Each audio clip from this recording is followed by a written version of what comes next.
નમસ્કાર, પ્રણામ મિત્રો. જય માતાજી, જય શ્રી કૃષ્ણ મિત્રો. આજની વાર્તા ખાસ સાંભળવા જેવી બનશે, તો તમને નમ્ર વિનંતી છે કે છેલ્લે સુધી સાંભળવા. તો ચાલો સાંભળીએ. જિંદગીમાં સૌથી મોટો દગો એ જ આપે છે જેને આપણે પૂરો ભરોસો કરીને પોતાનું બધું જ સમજી લઈએ છીએ.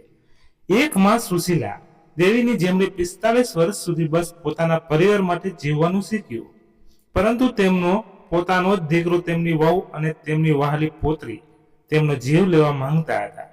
આ વાર્તા જમાલપુરના એક નાના શહેરની છે, જ્યાં સામાન્ય લોકોની જિંદગી ખૂબ સાદી હોય છે. સુશીલા દેવીની ઉંમર 70 વર્ષની હતી. તેમને લાગતું હતું કે એમને પોતાના દીકરા રાકેશને ખૂબ પ્રેમથી મોટો કર્યો હતો. રાકેશને એમણે અને એમના પતિએ ત્યારે દત્તક લીધો હતો, જ્યારે તે ફક્ત 2 વર્ષનો હતો. એ બિલકુલ અનાથ બાળક. તેમણે રાકેશને તે બધું આપ્યું જે એક માં આપી શકતી હતી: સારું ભણતર, ભરપૂર પ્રેમ અને વર્ષોનું બલિદાન. વર્ષ પહેલા જ્યારે તેમના પતિનું મૃત્યુ થઈ ગયું, ત્યારે રાકેશ એમને એકલો સહારો હતો, સાથે તેની પત્ની દીપા અને તેમના પોતરી પ્રિયા પણ. પરંતુ તે મંગળવારે જ્યારે સુશીલા દેવી એક સામાન્ય તપાસ માટે ડોક્ટર શર્મા પાસે ગયા, તો તેમની દુનિયા પલટાઈ ગઈ. ડોક્ટર શર્મા, એમના વર્ષો જૂના વિશ્વાસુ ડોક્ટર, હંમેશાની જેમ એમની તપાસ કરી રહ્યા હતા, પણ આજે તેમનું વર્તન કંઈક બદલાયેલું લાગી રહ્યું હતું. એમનો હાથ થોડો ધ્રુજી રહ્યો હતો અને તે આંખો મિલાવાથી બચી રહ્યા હતા. ડોક્ટર શર્માએ બોલ્યો કે બધું ઠીક છે, તપાસના અહેવાલ સારા છે અને એમનું દિલ મજબૂત છે. એમની પાસે હજુ બીજા સારા વર્ષો છે. જ્યારે સુશીલા દેવી જવા માટે ઊભા થયા અને પોતાનું પર્સ ઉપાડી રહ્યા હતા, ત્યારે જ ડોક્ટર શર્માએ ખૂબ સાનામાના એક નાનો વાળેલો કાગળ તેમના પર્સના નીચેના ભાગમાં નાખી દીધો. આ એટલે જલ્દી થયું કે સુશીલા દેવીની આ બધું ઠીકથી ખબર પણ ન પડી. પોતાનું ધ્યાન રાખજો, મિસિસ સુશીલા, ડોક્ટર શર્માએ બનાવટી સ્મિત સાથે કહ્યું, અને પછી એક અજીબ વાત બોલી, અને યાદ રાખજો, પરિવાર હંમેશા એવો નથી હોતો તો જેવો તે દેખાય છે. આ સાંભળીને સુશીલા દેવીની શરીરમાં ઠંડક દોડી ગઈ. તે વિચારવા લાગ્યા કે એમનો અર્થ શું હતો અને તેમણે આટલી છાનામાના ચિઠ્ઠી કેમ આપી હતી. તેમનું દિલ જોરથી ધડકી રહ્યું હતું, પરંતુ એમણે વિચાર્યું કે તે ઘરે જઈને તે ચિઠ્ઠી વાંચશે. રિક્ષામાં બેસીને હજારો વિચાર એમના મગજમાં આવી રહ્યા હતા. ઘરે જ પહોંચતા જ એમણે રાકેશ, દીપા અને પ્રિયાને બેસવાના રૂમમાં ધીરે ધીરે વાત કરતા જોયા. જેવા તે લોકોએ સુશીલા દેવીને જોયા, તે એકદમ શાંત થઈ ગયા. દીપાના હાથમાં થોડા કાગળ હતા, જેને તેને જલ્દીથી પોતાની પીઠ પાછળ છુપાવી દીધા. રાકેશે એમનો હાલ પૂછ્યો અને તેનું સ્મિત તેની આંખો સુધી નહોતું પહોંચી રહ્યું. સુશીલા દેવીએ કહ્યું કે બધું ઠીક છે અને તે બિલકુલ તંદુરસ્ત છે. દીપા અને રાકેશ એકબીજાને અજીબ રીતે જોયા. એમને જોઈને સુશીલા દેવીને લાગ્યું કે શું તે આ વાતથી દુઃખી હતા કે તે બીમાર ન હતા. રાતના જમવા પર બધા અજીબ રીતે વર્તન કરી રહ્યા હતા. રાકેશ મુશ્કેલીથી વાત કરી રહ્યો હતો, દીપા એક બે શબ્દોમાં જવાબ આપી રહી હતી, અને પ્રિયા એમનાથી નજરો નહોતી મેળવી શકતી. ઘરમાં એક અજીબ વ્યાકુળ હતી. જમ્યા પછી સુશીલા દેવી દુઃખી દિલે પોતાના રૂમમાં ચાલી ગયા. હવે ડોક્ટર શર્માની તે ચિઠ્ઠી સમજમાં આવવા લાગી હતી. ધ્રુજતા હાથોથી તેમણે પર્સમાંથી કાગળ કાઢ્યો અને તેને બોલાવ્યો. જે તેમણે વાંચ્યું તેણે તેમનો વિશ્વાસ અટકાવી દીધો. મિસિસ સુશીલા, તમારો પરિવાર કાલે અહીં આવ્યો હતો.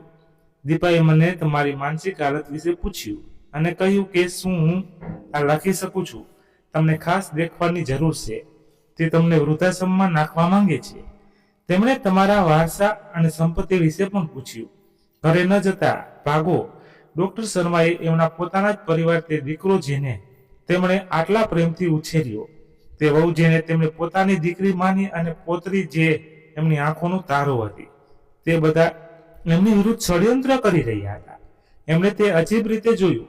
તે ધીરે ધીરે વાતો કરતી અને તે છુપાયેલા કાગળ હવે સમજમાં આવી રહ્યા હતા. તે આ વાતથી ખૂબ ગુસ્સામાં હતા કે ડોક્ટર શર્માએ એમની મદદ ન કરી.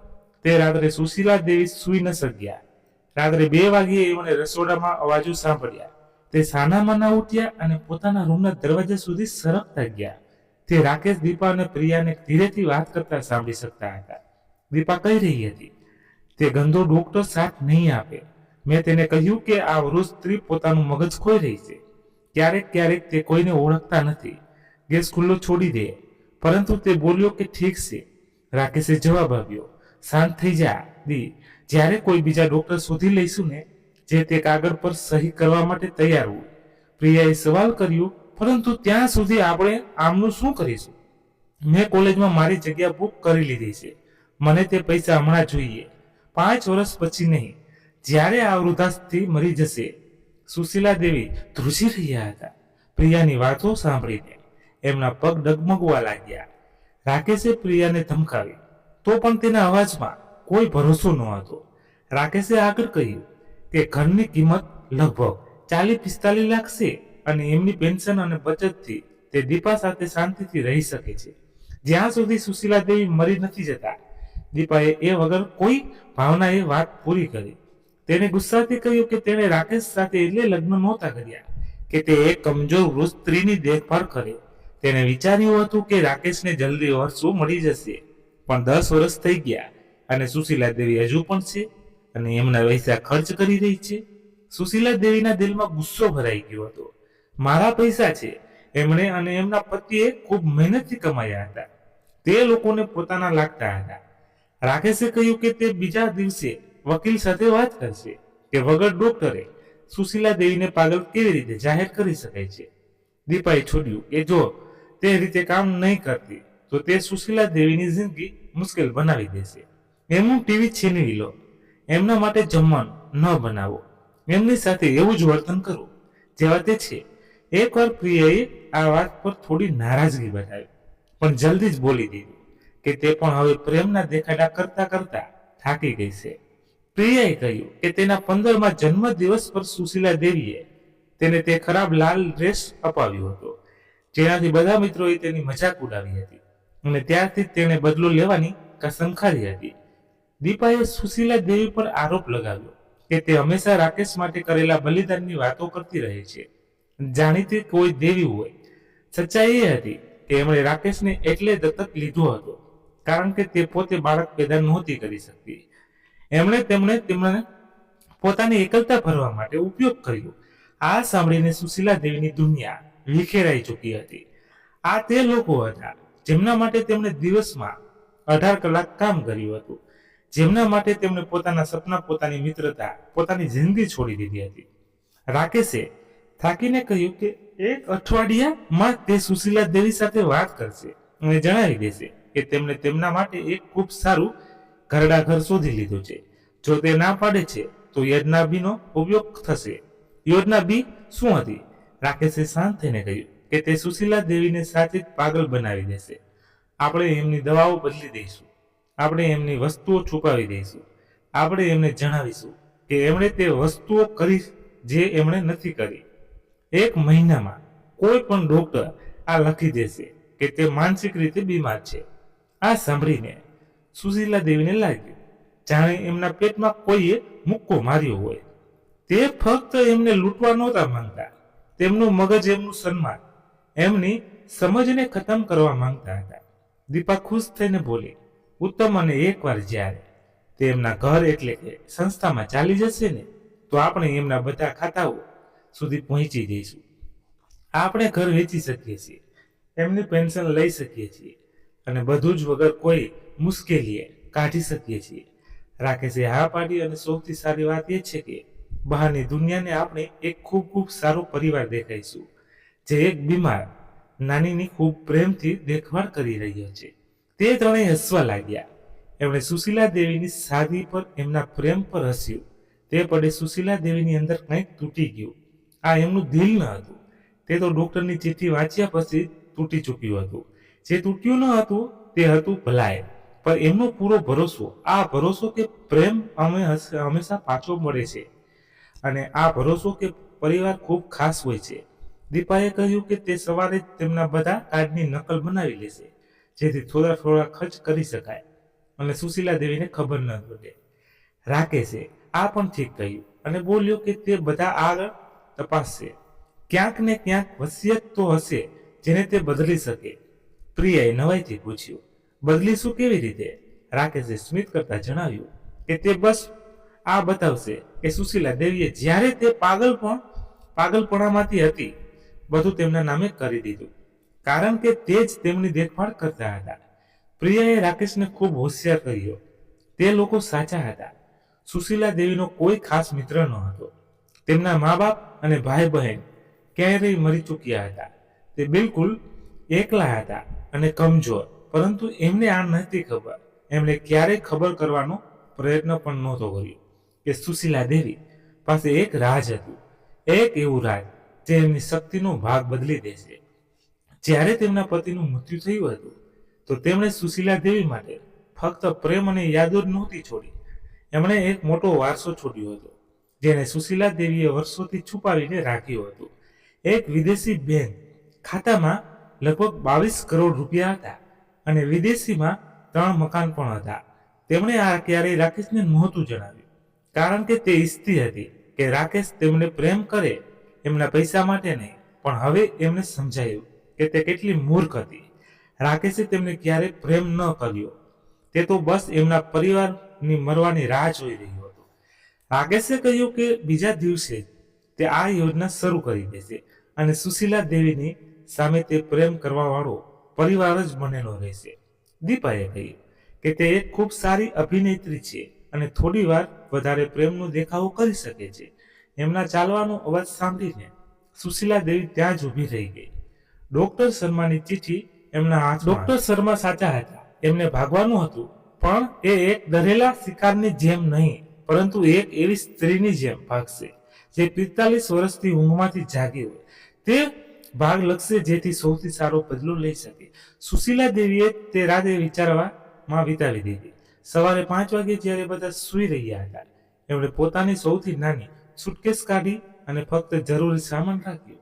કાગળ પત્ર, થોડા કપડાં, એમની દવાઓ અને સૌથી જરૂરી તે નાની નોટબુક જેમાં તેમના છુપાયેલા બેંક ખાતાઓની જાણકારી હતી. જવા પહેલા એમણે એક ફાયદો લેવાનું વિચાર્યું. એમણે પોતાનો ફોન કાઢ્યો અને અવાજ રેકોર્ડ કરવાનું શરૂ કર્યું. પછી દેખાવો કર્યો કે તે કંઈક ભૂલી ગઈ છે અને ધીરેથી રાકેશ અને દીપાના રૂમની પાસેથી પસાર થઈ જવું એમણે વિચાર્યું હતું. તે બંને જાગી ગઈ રહ્યા હતા અને બીજા દિવસની યોજના ઉપર કાનમાં વાતો કરી રહ્યા હતા. દીપા કાર્ડની નકલ બનાવવાની વાતો કરી રહી હતી અને રાકેશ વકીલ પાસેથી પાગલ જાહેર કરવાના કાગળ વિશે મળવાની. દીપાએ ચિંતામાં પૂછ્યું, શું એમને શંકા થઈ હશે? રાકેશે શાંતિથી જવાબ આપ્યો, ના, મુમકિન છે. તે ખૂબ વૃદ્ધ અને ભરોસો કરવા વાળી છે. આમ પણ તે શું કહી શકે છે? એમની પાસે ક્યાંય જવા માટે જગ્યા નથી. એમનો પોતાનો કોઈ પૈસો નથી, કોઈ મિત્ર નથી. આપણે જ બધું છીએ એમના માટે. દીપાએ નમ્રત્ય કહ્યું કે એક 70 વર્ષની સ્ત્રી જે પૂરી રીતે એમના પર નિર્ભર હોય, ખૂબ જ દુઃખી કરવા વાળી છે. ઉત્તમ, સુશીલા દેવીએ વિચાર્યું. એમને ફસાવવા માટે ઘણી વાતો રેકોર્ડ કરી લીધી હતી. સુશીલા દેવીએ રસોડાના ટેબલ પર એક ચિઠ્ઠી છોડી દીધી. થોડા કામોથી બહાર ગઈ. શું મોઢેથી આવી? સુશીલા એમને ખબર હતી કે તે કોઈ શંકા નહીં કરે. એમનું બીજું રોકવાની જગ્યા સૌથી નજીકવાળી બેંક હતી. સવારના સમયે તેમણે બેંકમાંથી 5 લાખ રૂપિયા રોકડા ઉપાડ્યા. બેંકમાં કામ કરવા વાળી પૂજાએ નવાઈથી એમની તરફ જોયું અને રોકડામાં આટલા મોટા પૈસા ઉપાડવા પર ચિંતા બતાવી. સુશીલા દેવીએ હિંમતથી જવાબ આપ્યો કે એમને થોડા પોતાના કામ જોવાના છે.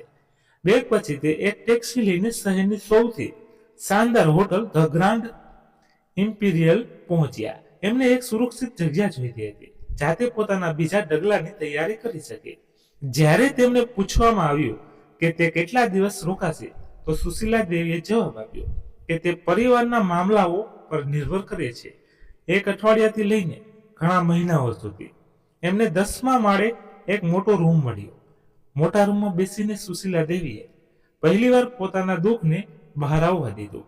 તે રડી. તે 45 વર્ષો માટે રડી છે.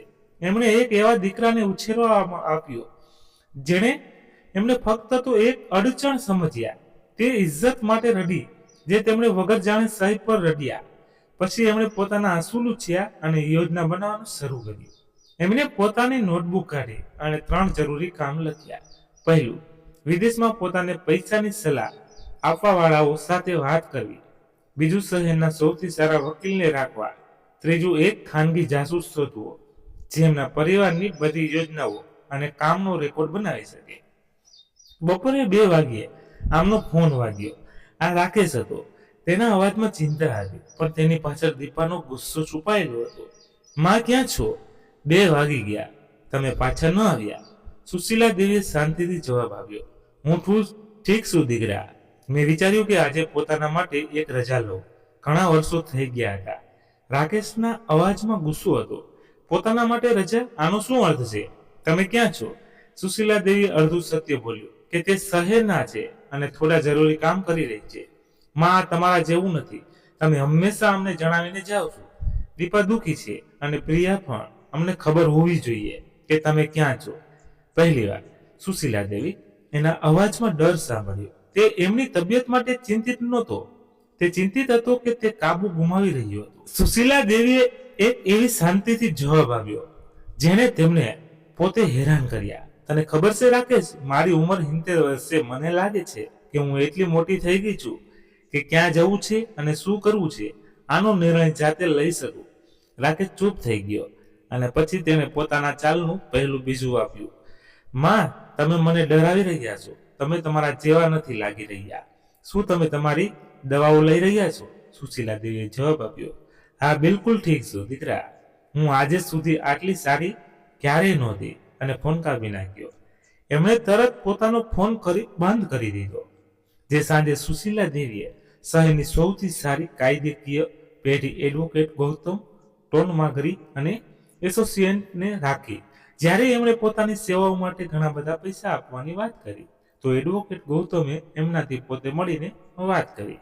સુશીલા દેવીએ એમને બધું જ જણાવ્યું. રેકોર્ડિંગ બતાવ્યું, ષડયંત્ર સમજ્યું અને રાકેશના પાગલ જાહેર કરવાના યોજના વિશે જણાવ્યું. એડવોકેટ ગૌતમે કહ્યું કે આ ખૂબ ગંભીર છે. એમના પરિવારની યોજના વૃદ્ધો સાથે ખરાબ વ્યવહાર છે, છેતરપિંડીનું ષડયંત્ર અને કાગળ ખોટા બનાવવાના કાયદાના દાયરામાં આવે છે. સુશીલા દેવીએ કહ્યું કે તે આ જ ઈચ્છે છે કે તેમને સૌથી વધારે તકલીફ આપવાવાળી રીતે આની સજા મળે. એડવોકેટ ગૌતમે એમને નવી ઇજ્જતથી જોયા. એમને ખબર પડી કે સુશીલા દેવીના છુપાયેલા ખાતામાં 22 કરોડ રોકડા છે અને વિદેશમાં 3 મકાન છે જેમની કિંમત લગભગ 15 કરોડથી વધારે છે. તેમણે કહ્યું, મિસિસ સુશીલા, તમે ફક્ત પરિવારના ખરાબ વ્યવહારનો શિકાર નથી. તમે એક ખૂબ જ તાકાતવાર સ્ત્રી છો જેમને એમના પરિવારે હળવા સમજ્યા છે. અમે આ તાકાતનો ઉપયોગ એમને પાઠ ભણાવવા માટે કરીશું. બીજા દિવસે એડવોકેટ ગૌતમે સુશીલા દેવીને થોડા રસપ્રદ સમાચાર આપ્યા. એમના ખાનગી તપાસ કરનારે કામ શરૂ કરી દીધું હતું અને ખબર પડી કે એમની વહુ દીપા છેલ્લા 6 મહિનાથી સુશીલા દેવીની ખાસ જાણકારીનો ઉપયોગ કરીને એમના નામે ક્રેડિટ કાર્ડ બનાવી રહી હતી. 5 એવા ક્રેડિટ કાર્ડ હતા જેના પર કુલ 43 લાખ રૂપિયાનું કરજ હતું. આ ખર્ચ મોંઘી દુકાનો, મોંઘા ખાવાની જગ્યાઓ અને છેલ્લા મહિનાની ગોવા પોડુચેરી મુસાફરી પર કરવામાં આવ્યું હતું. સુશીલા દેવીને યાદ આવ્યું કે દીપાએ કહ્યું હતું કે તે પોતાની બીમાર માને મળવા ગઈ હતી અને સુશીલા દેવીએ એમને આ પ્રવાસ માટે અલગથી પૈસા પણ આપ્યા હતા. એમને જોરથી ઈજા થઈ. તપાસ કરનારે બીજા પણ રાજ ખોલ્યા. રાકેશે 8 મહિના પહેલા પોતાની નોકરી છોડી દીધી હતી, પણ તેણે સુશીલા દેવીને ક્યારેય નહોતું જણાવ્યું. તે એમની બચત અને પેન્શન પણ જીવી રહ્યો હતો અને તે 3 અલગ અલગ ડોક્ટર સાથે વાત કરી ચૂક્યો હતો જેથી કોઈ તેને લખીને આપી દે કે સુશીલા દેવીને માનસિક બીમારી છે. જ્યારે તેમણે પ્રિયા વિશે પૂછ્યું તો એમના અવાજમાં દુઃખ હતું. એડવોકેટ ગૌતમે જણાવ્યું કે પ્રિયા 3 મહિનાથી ગર્ભવતી છે અને તે પોતાના મા બાપથી બાળકના પિતા વિશે ખોટું બોલી રહી છે. અસલી પિતા એક 50 વર્ષનો પરણેલો માણસ હતો. સુશીલા દેવીએ ધીરેથી કહ્યું, હે મારા ભગવાન, આ સિવાય દીપા 2 વર્ષથી એમના પડોશી મોહન સાથે પ્રેમ સંબંધ ચલાવી રહી હતી. તપાસ કરનાર પાસે આના ફોટા અને વિડીયો હતા. સુશીલા દેવી એ નવા ઈરાદા સાથે કહ્યું કે તે ઈચ્છે છે કે એડવોકેટ ગૌતમ આ બધું રેકોર્ડ કરે. દરેક જૂઠ, દરેક ચોરી, દરેક દગો. તે બપોરે સુશીલા દેવીએ પોતાના આપને બદલાનો નિર્ણય કર્યો. તે શહેરના સૌથી સારા બ્યુટી પાર્લરમાં ગયા. વાળ બનાવવા વાળી સોનિયાને 3 કલાક સુધી એમના વાળ પર કામ કર્યું. જ્યારે એમણે પોતાના આપને અરીસામાં જોયા તો તે પોતાને ઓળખી ન શક્યા. તે ખૂબ તાકાતવાર દેખાઈ રહ્યા હતા. તે રાત્રે હોટલ રેસ્ટોરન્ટમાં જમતી વખતે તેમણે રાકેશને કોલ કર્યો. રાકેશે ગુસ્સામાં હતો અને પૂછ્યું કે તે ક્યાં છે. સુશીલા દેવી શાંતિથી જવાબ આપ્યો, પોતાનું ધ્યાન રાખી રહીશું દીકરા. રાકેશે કહ્યું કે એમને આ બધું રોકાવાનું પડશે. તે તેમનો પરિવાર છે અને એમને આ જાણવાનો અધિકાર છે કે તે ક્યાં છે. અધિકાર? સુશીલા દેવીએ તે શબ્દ કહેવામાં છોડી દીધો. ત્યારથી મારા પરિવારને મારા પર અધિકાર મળી ગયો. રાકેશે તરત પોતાની ચાલ બદલી અને કહ્યું કે જ્યારથી તે અજીબ રીતે આદતો કરવા લાગ્યો છો. રાકેશ એમને ખાસ ડોક્ટર સાથે વાત કરવાની સલાહ આપી, જેનાથી તે માનસિક રીતે કમજોર દેખાય. સુશીલા દેવીએ નવાઈનો દેખાવો કરતા પૂછ્યું કે આ પ્રકારના ખાસ ડોક્ટર. જ્યારે રાકેશે મનોવૈજ્ઞાનિકનું નામ લીધું તો સુશીલા દેવીને લાગ્યું કે રેકોર્ડિંગ માટે આ ખૂબ સારી તક છે. આ તું સાચું છે દીકરા, મને ખાસ મદદની જરૂર છે, સુશીલા દેવીએ કહ્યું. રાકેશને લાગ્યું કે તેની માં માની ગયા છે. પણ ત્યારે સુશીલા દેવીએ જોડ્યું, મને પરિવારની છેતરપિંડીમાં ખાસ ડોક્ટરની જરૂર છે. વૃદ્ધો સાથે ખરાબ વ્યવહારમાં ખાસ ડોક્ટર અને માનસિક રમતમાં ખાસ ડોક્ટરની, કારણ કે તમે બધા મારી સાથે આ જ કરી રહ્યા છો. રાકેશની તરફથી ફોન પર એકદમ શાંતિ છવાઈ ગઈ. હું બધું જાણું છું રાકેશ, હું જાણું છું કે નકલી ક્રેડિટ કાર્ડ વિશે તારા પર જાહેર કરવાની યોજના વિશે, તે ડોક્ટર વિશે જેમનાથી તે વાત કરી હતી. રાકેશે કહ્યું કે તે હોશમાં નથી. સુશીલા દેવીએ આ પણ જણાવ્યું કે તે જાણે છે કે તેણે 8 મહિના પહેલા નોકરી છોડી દીધી હતી અને તે તેમના પૈસા પર જીવી રહ્યો હતો. એમણે તેને ગોવા પર છોડી મુસાફરીની છોરીની વાત પણ કરી. તું હોશમાં નથી તેણે કહ્યું, પણ હવે તેના અવાજમાં કોઈ ભરોસો ન હતો. હોશમાં નહીં? ગઈ રાત્રે મેં તને યોજના કરતા સાંભળ્યું હતું કે કેવી રીતે તું મને મારી દવાઓ બદલીને મને સાચે જ પાગલ બનાવી દઈશ. શું આ પણ એક જૂઠ છે? માં, ઘરે આવી જાઓ, આપણે આ વિશે પરિવારની જેમ વાત કરી શકીએ છીએ. રાકેશનો અવાજ કંપી રહ્યો હતો. નહીં રાકેશ, આપણે હવે પરિવાર નથી. પરિવાર એ રીતે દગો નથી આપતો જેમ તે આપ્યો છે. પરિવાર પોતાના કોઈ સભ્યને તેના પૈસા ચોરવા માટે માનસિક રીતે બરબાદ કરવાની યોજના નથી બનાવતો. સુશીલા દેવીએ રાકેશને એક તક આપી. બીજું જ સાચું જણાવો, સાચા દિલથી માફી માંગ અને એમનો છે. ચોરેલો દરેક રૂપિયો પાછો ખરીદ. જો તે આવું કરતો તો કદાચ તે તમને માફ કરી શકતી. પણ રાકેશે કહ્યું કે તેમને કંઈ સાચું નથી જણાવવું તો તું તને કોર્ટમાં મળીશ. દીકરા, તારી રાત સારી. સુશીલા દેવીએ ફોન કાપી નાખ્યો અને પહેલી વાર એમને પૂરી શાંતિ મળી. લડાઈ શરૂ થઈ ચૂકી હતી. આવતા થોડા દિવસો લાગણીઓથી ભરેલા હતા. ફોન પર પહેલા તે પ્રેમ અને રડવાવાળા સંદેશ મોકલતા રહ્યા, પછી તે ડરાવવાવાળી અને ધમકી આપવાની છાલ પર ચાલ્યા ગયા. રાકેશે અહીં સુધી કે ધમકી આપી કે ત્યાં કંઈક કાયદેકીય રીતે દેખભાળ કરવા માટે અરજી આપશે, પણ એડવોકેટ ગૌતમે એમને પહેલા જ તૈયાર કરી દીધા હતા. તપાસ કરનારે દરેક દિવસે નવી વિગતો આપી.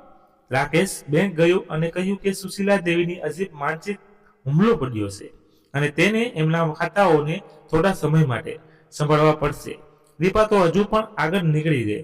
તે સુશીલા દેવીનો જૂનો સામાન અને ઘરેણાનો સંગ્રહ ઇન્ટરનેટ પર વહેંચવાનો પ્રયત્ન કરી રહી હતી. પ્રિયાએ આસપાસ આ ખોટી ખબર ફેલાવી દીધી કે સુશીલા દેવીને ખૂબ મોટી માનસિક બીમારી છે અને તે બીમારીના પૈસા આપવા માટે મિત્રો પાસેથી પૈસા ઉધાર લઈ રહી હતી. સૌથી ખરાબ વાત એ હતી કે તે ત્રણેય પંકજભાઈ, જે શહેરમાં નકલી કાગળ બનાવવાવાળાના રૂપમાં જાણીતા હતા, તેની સાથે મળીને નકલી મેડિકલ કાગળ બનાવવાની યોજના બનાવી લીધી હતી. તે સુશીલા દેવીને માનસિક નબળાઈ લખાવવા માટે ખોટી બીમારીની વાર્તા અને નકલી ડોક્ટરની સહીનો ઉપયોગ કરવા માંગતા હતા. સુશીલા દેવીએ એડવોકેટ ગૌતમને કહ્યું કે હવે યોજનાને તેજ કરવાનો સમય આવી ગયો છે. બીજો ભાગ શરૂ થયો. તે એમને બધાની સામે પકડાવાના હતા. આવતા સોમવારે સુશીલા દેવીએ પોતાને નવી શાનદાર વાળી કાળી ડ્રેસ પહેરી, સારા ઘરેણાં પહેર્યા અને શહેરના સૌથી સારા જમીન મિલકતના દફતર રિચર્ડસન એસોસિએશનને પહોંચાડ્યા. એમણે એક મુલાકાત બુક કરી. 1.5 કરોડથી વધારે કિંમત મોટા મકાન જોવા માટે. એમના જમીન મિલકતના દલાલ વિકાસને ખબર નહોતી કે ખાનગી તપાસ કરનારે બધું જ મળીને તૈયાર કર્યું હતું. ઠીક 11 વાગે જ્યારે સુશીલા દેવી બીજી મિલકત જોઈ રહ્યા હતા, રાકેશ, દીપા અને પ્રિયા તે દફતરમાં અચાનક મળશે એક મોટું અને સુંદર મકાનને જોતા સુશીલા દેવીએ જાણીતી અવાજો સાંભળી. જ્યારે તે લોબીમાં આવ્યા તો તે ત્રણે ત્યાં હતા, સારા કપડામાં, એકબીજા દલાલ સાથે વાત કરી રહ્યા હતા. અમે એક મકાન વેચવામાં રસ ધરાવીએ છીએ, રાકેશે કહ્યું. આ મારી માનું ઘર છે, પણ તે બીમાર છે અને અમારી પાસે એમના કામ સંભાળવાનો કાયદેકીય અધિકાર છે. જ્યારે દલાલે કાગળ પત્ર માંગ્યા તો દીપાએ ગભરામણમાં કહ્યું કે તે જરૂરી કાગળ હમણાં બની રહ્યા છે. નમસ્તે પરિવાર, સુશીલા દેવીએ ઊંચી અવાજમાં છાડીનો પરથી કહ્યું. ત્રણેય એક સાથે લપટ્યા. રાકેશનો ચહેરો ડરના કારણે સફેદ પડી ગયો, દીપાનું મોઢું ખુલ્લું જ રહી ગયું અને પ્રિયા પાછળ ખસી ગઈ. માં, તમે અહીં શું કરી રહ્યા છો? એ જ છે તમે બધા કરી રહ્યા છો, શું લાગે છે? પણ હું ખરીદી કરી રહી છું, વેચી નથી રહી. આપણે વાત કરવી પડશે માં, રાકેશે હક જમાવવાનો નિષ્ફળ પ્રયત્ન કર્યો. કે આ વિશે? રાકેશે તે વિશે કે તું મારું ઘર મારી પરવાનગી વગર વેચવાની યોજના બનાવી રહ્યો હતો, કે નકલી કાગળ વિશે જે તું તૈયાર કરી રહ્યો છે, કે તે કાયદેકીય અધિકાર છે જે તે હમણાં જણાવ્યું પણ છે નહીં. બીજો દલીલ પરેશાન થઈ ગયો. દીપા ગભરામણમાં બોલી, કોઈ ઝઘડો નથી, બસ આ છે, એમનું મગજ ઠીક નથી રહેતું. આજકાલ મારું મગજ ઠીક નથી, સુશીલા દેવીએ ઊંચા અવાજમાં દોહરાવતા કહ્યું, જેથી દફતરમાં દરેક કોઈ સાંભળી શકે. શું એટલે હું અહીં 1.5 કરોડનું ઘર પોતાના પૈસાથી ખરીદી રહી છું? વિકાસનું મોટું ખુલ્લું રહી ગયું. ઓહ હા, વાલી પોતરી સુશીલા દેવીએ એક મીઠી સ્મિત સાથે કહ્યું, તમારી કમજોર નાની પાસે તમારી વિચારવાની ક્યાંય વધારે પૈસા છે. સુશીલા દેવીએ એડવોકેટ ગૌતમને કોલ કર્યો. વકીલ, હું રિચર્ડસન એસોસિએટ્સ રિયલ્ટી પર છું. મારો પરિવાર મારી મિલકત વગર, પરવાનગી વગર વેચવાનો પ્રયત્ન કરી રહ્યો છે. તમે કોઈને મોકલી શકો છો જેથી આ હાલતમાં રેકોર્ડ થઈ શકે? એમણે ફોન કાપી નાખ્યો અને પોતાના પરિવારને શાંતિથી જોયા. હવે આપણે આપણા વકીલોની રાહ જોઈશું અને તે અહીં બધાને સમજાવશે કે તમારી પાસે કયા કાયદેકીય એક કાગળ છે, તમે એમને કેવી રીતે પ્રાપ્ત કર્યા અને તમે કેમ વિચારો છો કે તમને મારી મિલકત વેચવાનો અધિકાર છે. દીપા રડવા લાગી. પણ આ ડરના આંસુ હતા, દુઃખના નહીં. અમે પરિવાર છીએ, અમે જે પણ કર્યું તે તમારી ભલાઈ માટે હતું. દીપાએ વિનંતી કરતા કહ્યું, મારી ભલાઈ માટે? સુશીલા દેવીએ અવાજ ઓછો કરતા પૂછ્યું. મારા માટે નકલી ક્રેડિટ કાર્ડથી પૈસા ચોરવા મારી માટે ભલાઈ હતું. મેડિકલ કાગળ નકલી બનાવવાની યોજના મારી માટે ભલાઈ હતું. એક અપરાધીને કામ પર રાખવો મારી બીમારીની વાર્તા નકલી કરવા માટે મારી ભલાઈ માટે હતું. દરેક આરોપ જમીન મિલકતના દફતરની લોબીમાં એક બોમ્બની જેમ ભાંગ્યો. જ્યારે દીપા અને પ્રિયાએ ખૂબ જોરથી ના પાડી તો સુશીલા દેવીએ પોતાનો ફોન કાઢ્યો અને તે રેકોર્ડિંગ ચલાવી દીધી. રાકેશનો અવાજ તે જગ્યાએ જોરથી સંભળાયો. અમે તેને સાચે જ પાગલ બનાવી દઈશું, અમે તેની દવાઓ બદલી દઈશું, અમે તેની વસ્તુઓ છુપાવી દઈશું. દફતરમાં શાંતિ છવાઈ ગઈ.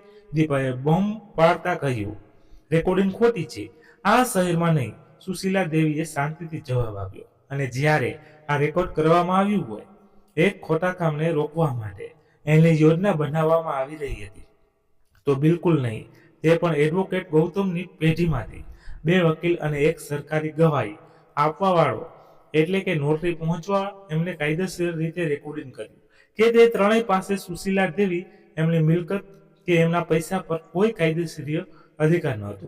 જ્યારે તે બિલ્ડિંગમાંથી બહાર નીકળ્યા તો તેમનો પરિવાર રસ્તા સુધી એમની પાછળ આવ્યો. ક્યારેક બૂમો પાડતા, ક્યારેક વિનંતી કરતા, માં રોકાઈ જાઓ, શું આપણે આ ઠીક નથી કરી શકતા? આ બધું એક ખૂબ મોટી ભૂલ છે. રાકેશ બૂમ પાડતો. દીપાને ચાલ પૂરી રીતે બદલાઈ ચૂકી હતી. તો એક ગુસ્સાવાળી વૃદ્ધ સ્ત્રી છે, તેણે ટેક્સીમાં ઘૂસતા બૂમ પાડી, તે અમને આ વર્ષોમાં ઉપયોગ કર્યો. રાકેશે પોતાની જિંદગીના સૌથી સારા વર્ષ તેને આપ્યા અને તું બદલામાં આ આપી રહી છે? પોતાના સૌથી સારા વર્ષ? સુશીલા દેવીએ ટેક્સીની બારીમાંથી તેની તરફ પલટીને કહ્યું, તારો અર્થ તે વર્ષ જ્યારે તે તેને ઉછેરવા માટે દિવસમાં 18 કલાક કામ કર્યું, તે વર્ષ જ્યારે મેં મારું કામ, મારા મિત્ર, મારી બહારની દુનિયા તેના માટે છોડી દીધી, તેને દત્તક લેવું પોતે પસંદ કર્યું હતું. દીપાએ ગુસ્સાથી ભરેલી અવાજમાં જવાબ આપ્યો, અને હવે તું શાંત રાખે છે કે અમે તારા હંમેશા માટે આભારી રહીશું. હું તમારા આભારની માંગણી નથી કરતી. સુશીલા દેવીએ ખૂબ શાંતિથી કહ્યું, હું બસ એટલું જ ઈચ્છું છું કે તમે મારાથી ચોરી ન કરો, દગો ન આપો અને મારા પૈસા લેવા માટે મને પાગલ બનાવવાની યોજના ન બનાવો. લાગે છે એટલું માંગવું ખૂબ વધારે હતું. સુશીલા દેવીએ ટેક્સી ડ્રાઈવરને ગાડી ચાલુ કરવા માટે કહ્યું અને એમનો પરિવાર રસ્તા પર બૂમો પાડતો રહી ગયો. તે સાંજે એડવોકેટ ગૌતમે એમને ખૂબ જ જરૂરી મીટિંગ માટે બોલાવ્યા. એમણે જણાવ્યું કે રાકેશે જમીન મિલકતના દફતરવાળી ઘટના પછી એક મોટી ભૂલ કરી. પોતાના ડરમાં તે સીધા નકલી કાગળ બનાવવા વાળા પંકજભાઈ પાસે ગયા અને તેમના નકલી મેડિકલ કાગળ જલ્દી બનાવવા માટે 50 લાખ રૂપિયા એડવાન્સમાં આપી દીધા. આ પૈસા એમણે ચોરાયેલા ક્રેડિટ કાર્ડ અને દીપાને વેચેલી કારમાંથી લીધા હતા. અને સૌથી મોટી વાત એ હતી કે પંકજભાઈ સરકારી તપાસ એજન્સીનો જાસૂસ હતો. સુશીલા દેવી હેરાન રહી ગયા. એમનો પરિવાર હવે ફક્ત પરિવારની છેતરપિંડી માટે નહીં, પરંતુ મોટી સરકારી તપાસના દાયરામાં આવી ગયો હતો. તપાસ એજન્સી પાસે પૂરા પૈસા લેવડ દેવડનો અવાજ અને વિડીયો રેકોર્ડિંગ્સ હતી. તે રાત્રે સુશીલા દેવીએ ઓનલાઈન વિડીયો બતાવવા વાળી જગ્યા પર એક ખાતું બનાવ્યું. એમનું નામ સરળ હતું, એક નાની પોતાના પરિવારનું સત્ય જણાવે છે. રાત્રે 8 વાગે એમણે પોતાની પહેલી ઓનલાઈન વિડીયો શરૂ કરી. 20 મિનિટમાં 500 જેવા વાપરવા વાળા હતા અને 1 કલાકમાં 3000 થી વધારે એમણે બધું જણાવ્યું. રાકેશને દત્તક લેવાથી લઈને ડોક્ટર શર્માના છુપાયેલા ચિઠ્ઠી સુધી, નકલી કેડી કાર્ડથી લઈને તેમને પાગલ બનાવવાની યોજનાઓ સુધી એમણે રેકોર્ડિંગ સંભળાવી અને દરેક દગાને સારી રીતે સમજાવ્યો. કોમેન્ટ્સમાં બધા લોકો એમનો પૂરો સાથ આપી રહ્યા હતા, પરંતુ બધું ત્યારે બદલાયું જ્યારે વિડીયોની વચ્ચે એમને એક સીધો કોલ આવ્યો.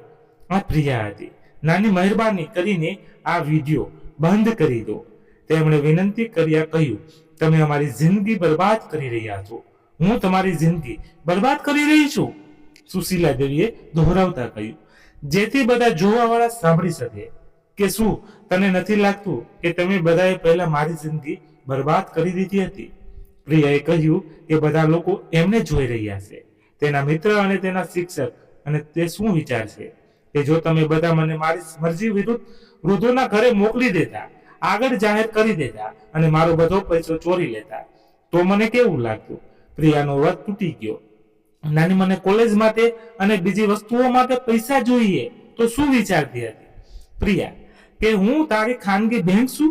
તું વિચારતી હતી કે હું તને પાગલ બનાવવાના યોજનામાં સાથ આપીશ અને પછી મારી પૈસાની તારા ભણતરનો ખર્ચો ચૂકવીશ? પ્રિયાએ ફોન કાપી નાખ્યો, પણ નુકસાન થઈ ચૂક્યો હતો. 5 મિનિટ પછી રાકેશનો કોલ આવ્યો અને તે બિલકુલ ગુસ્સામાં હતો. આ વિડીયો હમણાં બંધ કરો. આ બદનામી છે. હું તારા પર ખોટા આરોપને કેસ કરીશ. ખોટો આરોપ? શું આ ખોટો આરોપ છે કે હું અવાજ રેકોર્ડિંગ ચલાવું જ્યાં તમે બધા મને પાગલ બનાવવાની યોજના બતાવી રહ્યા છો? શું આ ખોટા આરોપ છે? બેંકના કાગળ બનાવવા જે સાબિત કરે છે કે તમે મહિનાઓથી મારાથી ચોરી કરી રહ્યા છો. સુશીલા દેવીએ રાકેશને આ પણ જણાવ્યું કે તે જાણે છે કે તેણે કાલે પંકજભાઈને 50 લાખ રૂપિયા આપ્યા હતા. કેમ, તને કેવી રીતે ખબર? રાકેશ નવાઈથી બોલ્યો, કારણ કે પંકજભાઈ સરકારી તપાસ એજન્સીનો જાસૂસ છે. રાકેશ, અભિનંદન. હવે તો ફક્ત પરિવારની છેતરપિંડી માટે નહીં, પરંતુ મોટા સરકારી ષડયંત્ર માટે તપાસ કરવામાં આવી રહ્યો છે. લાઈવ કોમેન્ટ્સમાં જોવાવાળા બૂમો પાડી રહ્યા હતા, તપાસ એજન્સી, તપાસ એજન્સી. નાની માટે સમ ઇન્સાફ રોકશે? રાકેશે દુઃખ ભરેલી અવાજે કહ્યું, માં, મહેરબાની કરીને આ બધું રોકો. આપણે હજુ પણ ઠીક કરી શકીએ છીએ. આપણે પરિવાર છીએ ને. પરિવાર દગો નથી આપતો, પરિવાર ચોરી નથી કરતો, પરિવાર પોતાના કોઈ સભ્યને માનસિક રીતે બરબાદ કરવાની યોજના નથી બતાવતો. તમે જે છો તે પરિવાર નથી. તમે એક અપરાધીનો સમૂહ છો જેનું એક જ છેલ્લું નામ છે અને તેને 45 વર્ષ આપ્યા. તે મને 45 વર્ષની પોતાની જિંદગી ના આપ્યા અને તું બસ મારા મરવાની રાહ જોઈ રહ્યો હતો. રાકેશે અંતમાં તે 3 શબ્દો કહ્યા જે સુશીલા દેવીને દિલને મારી ચૂક્યા હતા. આ ખાનગી ન હતું. તું સાચો છે રાકેશ. સુશીલા દેવીએ અંતમાં કહ્યું, તમારા બધા માટે આ ખાનગી નહોતું અને હવેથી મારા માટે પણ ખાનગી નહીં હોય. હું તને કોર્ટમાં મળીશ. સુશીલા દેવીએ વિડીયો બંધ કરી દીધો. બીજી સવારે એમનો ઓનલાઈન વિડીયો ખૂબ પ્રખ્યાત થઈ ચૂક્યો હતો. એડવોકેટ ગૌતમે એમને એક એવા સમાચાર આપ્યા જેણે બધું જ બદલી દીધું. સરકારી તપાસ એજન્સીએ પંકજભાઈને પાછળી રાત પકડી લીધા હતા અને તેને રાકેશના પૈસાની લેવડ દેવડ વિશે બધું જ સાચું જણાવી દીધું. તેણે આ પણ જણાવ્યું કે રાકેશ અને દીપાએ એમની પાસે એક નકલી વસિયત બનાવવા માટે કહ્યું હતું, જેમાં લખ્યું હતું કે સુશીલા દેવીએ બધું જ એમના નામે કરી દીધું છે અને વસિયત પર સહી કરતી વખતે તે માનસિક રીતે કમજોર હતી. આ યોજના વિચારવાથી પણ વધારે મોટી હતી. તે બપોરે પ્રિયાએ તેમને કોલ કર્યો. તેના અવાજ સાથે તૂટેલો હતો. તે ફક્ત સુશીલા દેવીને મળવા માંગતી હતી અને ફક્ત સાચું જણાવવા માંગતી હતી. સુશીલા દેવી માની ગયા, પણ શરમ રાખી કે મુલાકાત બધાની સામેવાળી જગ્યા પર થશે અને રેકોર્ડ કરવામાં આવશે. હોટલની લોબીમાં કાફિયાના પ્રિયાએ તેમણે રાકેશના જુગારના કરજ વિશે જણાવ્યું. તેના પર ખતરનાક લોકોનું 80 લાખ રૂપિયાનું કરજ હતું અને દીપાને ખબર પડી ગઈ હતી કે સુશીલા દેવી કદાચ 20 વર્ષ વધારે જીવશે તો તે વધારે રાહ નહોતી જોઈ શકતી. પ્રિયાએ છેવટે સાચું જણાવ્યું કે તે ગર્ભવતી છે અને તેના બાળકના પિતાને તેને એકને છોડી દીધી છે, એટલે તેણે એમની યોજનામાં ભાગ લીધો હતો. સુશીલા દેવીએ ગુસ્સામાં કહ્યું, અને એટલે તું મને પાગલ બનાવવાની યોજનામાં સામેલ થઈ ગઈ. પ્રિયાએ ફરી રડવાનું શરૂ કરી દીધું. તેણે જણાવ્યું કે જ્યારે સુશીલા દેવી ઘર છોડીને ચાલી ગઈ તો રાકેશ અને દીપા એકબીજાથી લડતા રહ્યા અને પછી સૌથી મોટો દગો સામે આવ્યો.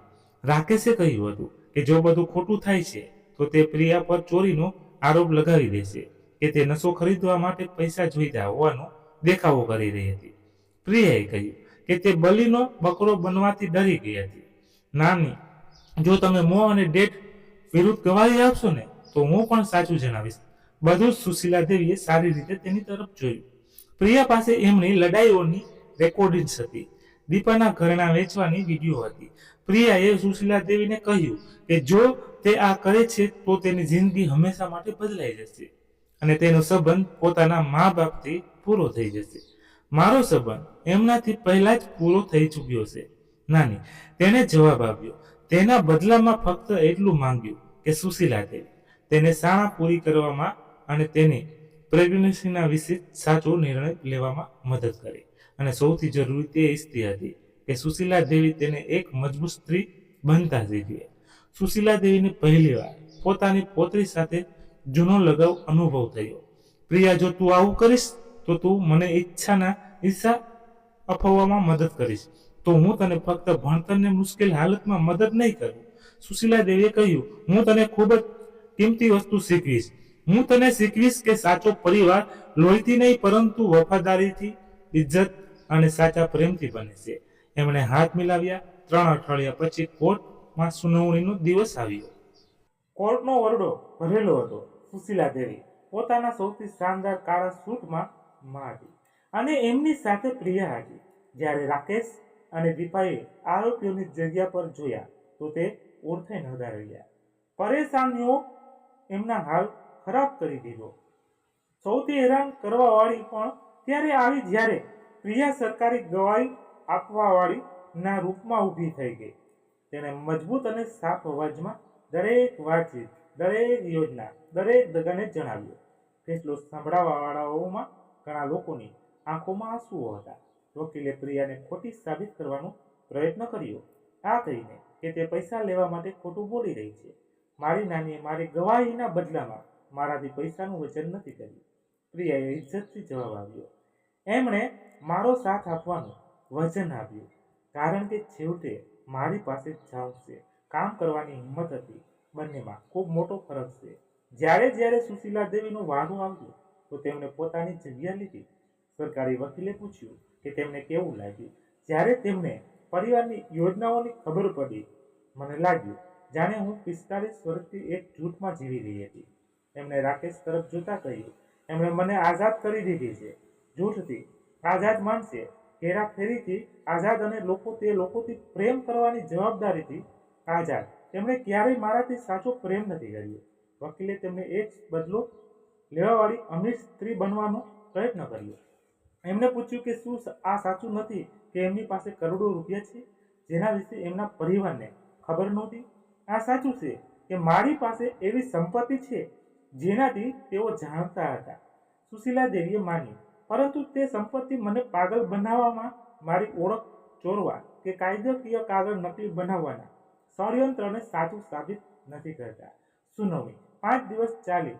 ફેસલો સાંભળવામાં વાળાઓએ ફક્ત 2 કલાકમાં એક જેવો ફેસલો આપ્યો.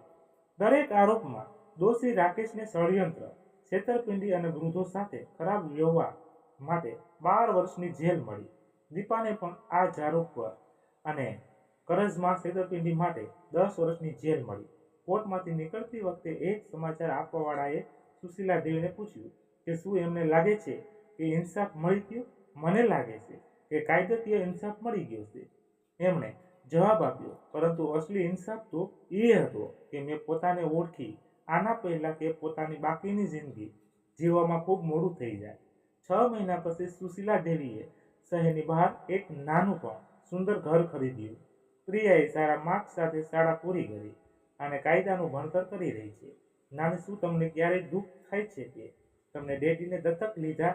પ્રિયાએ એક દિવસ તેમની સાથે બગીચામાં કામ કરતા પૂછ્યું. મને તેને દત્તક લેવાનું દુઃખ નથી, સુશીલા દેવીએ પ્રેમથી તે ફૂલોને અડતા કહ્યું, જેમની સાથે લગાવ્યા હતા. અને બસ આ વાતનું દુઃખ છે કે હું જલ્દી ન સમજી શકી કે ભલાઈને ક્યારેય પણ પોતાને બરબાદ કરવાના બદલામાં નહીં કરવી જોઈએ. સુશીલા દેવીએ સૌથી આ શીખ્યું કે સાચો પરિવાર લોહીથી નહીં પરંતુ ઇજ્જત અને વફાદારીથી બને છે. હવે 71 વર્ષની ઉંમરમાં સુશીલા દેવી પોતાની જિંદગીને પૂરી રીતે જીવી રહી છે. તે ફરે છે, નવા મિત્ર બનાવે છે અને સૌથી જરૂરી, એમનો પોતાની પોતરી સાથે એક સારો સંબંધ છે, જેમના દિલની દીકરી બની ગઈ છે. રાકેશ અને દીપાએ જેલમાંથી એમની વાત કરવાની કોઈ પણ ઘણી કોશિશો કરી, પણ એમની ચિઠ્ઠીઓ વગર ખોલીએ કચરા પેટીમાં ચાલી જાય. થોડા દરવાજા જે એકવાર બંધ થઈ જાય છે એમને ફરી ક્યારેય ખોલી ન ખોલવા જોઈએ. આ હતી સુશીલા દેવીની વાર્તા. દરેક રાત્રે સૂતા પહેલા તે 3 વસ્તુઓ માટે આભાર માને છે. ડોક્ટર શર્મા માટે, જેમણે એમને હોશિયાર કર્યા, પોતાની જાતની તાકાત માટે, જેના વિશે તે નહોતી જાણતી, અને આ વાત માટે કે છેલ્લો વળાંક પણ નવી શરૂઆત હોઈ શકે છે. જો તમારામાં પોતાની વાર્તા જાતે લખવાની હિંમત હોય, હવે તે વિચારી સમજીને ભલાઈ કરે. વૃદ્ધો સાથે ખરાબ વ્યવહાર રોકવા માટે એક ફાઉન્ડેશન ચલાવે છે અને એમણે છેવટે પોતાના એટલા જ પ્રેમ કરતા શીખી લીધું હતું જેટલે તો હંમેશા બીજાને કરતી આવી છે. અને આ સૌથી કિંમતી સબક છે. જો હંમેશા યાદ રાખો, ભરોસો સૌથી કિંમતી વસ્તુ છે અને જ્યારે આ તૂટે છે તો આનો બદલો લેવો પડે છે. મિત્રો, તમારો અભિપ્રાય શું છે તે કોમેન્ટમાં જરૂરથી જણાવજો અને અમને ઘણું શીખવા મળે છે. જો તમને આ વાર્તા ગમી હોય અને આ વાર્તા તમારા હૃદયને સ્પર્શી હોય તો તેને લાઈક જરૂર કરજો અને ચેનલને સબસ્ક્રાઈબ કરવાનું બિલકુલ ભૂલતા નહીં.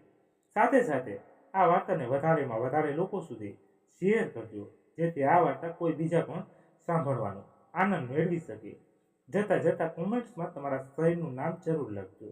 મને ખરેખર બહુ આનંદ થાય છે એ જાણીને કે અમારો વિડીયો દુનિયાના ક્યાં ક્યાં ખૂણે પહોંચી રહ્યો છે.